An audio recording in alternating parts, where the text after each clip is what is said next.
हिंदू धर्म के पौराणिक कथाओं में कई ऐसी कथाएं हैं जिसके जरिए लोग कई बातें सीख सकते हैं, उनसे प्रेरणा ले सकते हैं, धर्म के मार्ग पर चल सकते हैं और अपने पाप से मुक्ति भी पा सकते हैं। ऐसी ही एक दिलचस्प कहानी है अजामिल ब्राह्मण की, जिसका वर्णन श्रीमद् भागवत पुराण में है। यह कथा यह बताती है कि किस प्रकार धर्म से भ्रष्ट होने के बावजूद एक अच्छा कर्म आपको मोक्ष तक दिला सकता है। कथा के अनुसार अजामिल एक सदाचारी और सद्गुण वाला ब्राह्मण था जो कन्नौज में रहता था। वह धर्मपरायण और सच्चा हृदय वाला व्यक्ति था। एक बार अजामिल जब जंगल से घर लौट रहा था तो रास्ते में उसने एक व्यक्ति को मदिरा पीकर एक वेश्या के साथ विहार करते देख लिया। यह सब देखकर उसका मन विचलित हो गया और अब वह मन ही मन उस वेश्या के बारे में सोचने लगा, उसे पाने की कामना करने लगा। उस वेश्या का साथ पाने के लिए और उसे प्रसन्न करने के लिए वह उस पर अपनी संपत्ति लुटाने लगा। धीरे धीरे उसने अपने पिता की भी सारी संपत्ति उस पर लुटा दी और अपनी नवविवाहित पतिव्रता पत्नी का भी त्याग कर दिया। अजामिल अब पूरी तरह से धर्म से विमुख हो चुका था।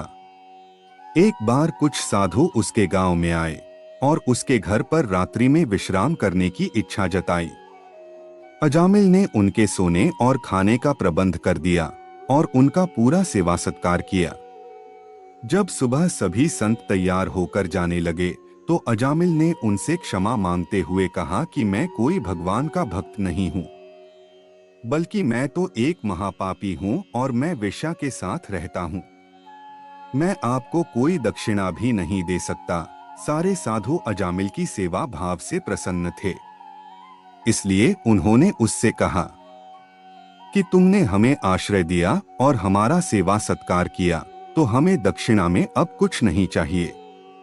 लेकिन अगर तुम अपना कल्याण चाहते हो तो बताओ तुम्हारे घर में कितने बच्चे हैं। अजामिल ने बताया कि उसके घर में उस वेश्या से 9 बच्चे हैं और अभी वह गर्भवती है। संतों ने कहा कि इस बार जो तुम्हारी संतान होगी तुम उसका नाम नारायण रखना और तेरा कल्याण हो जाएगा। यह कहकर सभी संत चले गए। कुछ समय पश्चात अजामिल को एक पुत्र हुआ और उसने उसका नाम नारायण रखा। अजामिल अपने बाकी सभी पुत्रों की तुलना में अजामिल से बहुत अधिक प्रेम करता था। वह हर समय अपने पुत्र को याद करता रहता और नारायण नारायण कहता रहता था। इस तरह समय बीत गया और अजामिल बहुत वृद्धि हो गया। मृत्यु उसके सर पर आ चुकी थी। एक दिन उसने देखा कि उसे ले जाने के लिए अत्यंत भयानक 3 यमदूत आए हुए थे। उन्हें देखकर उसके शरीर के रोए खड़े हो गए और वह बहुत भयभीत हो गया। उस समय उसका पुत्र नारायण कुछ ही दूरी पर खेल रहा था। यमदूतों को देखकर अजामिल अपने पुत्र को पुकारने लगा, नारायण नारायण मेरी रक्षा करो। जब भगवान के पार्षदों ने देखा कि अजामिल मरते समय नारायण नाम का जप कर रहा है तो वह वहां तुरंत आ पहुंचे। उस समय यमदूत अजामिल के शरीर से उसकी सूक्ष्म आत्मा को खींच रहे थे।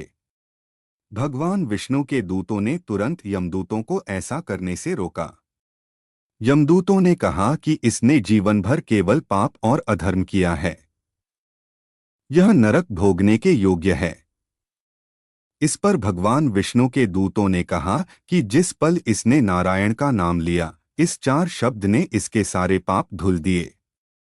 उन्होंने कहा कि तुम जिसको ले जा रहे हो, इसने सभी जन्मों के पापों का प्रायश्चित कर लिया है, क्योंकि इसने विवश होकर ही सही लेकिन अंतिम समय में भगवान के कल्याणकारी नाम का उच्चारण किया है।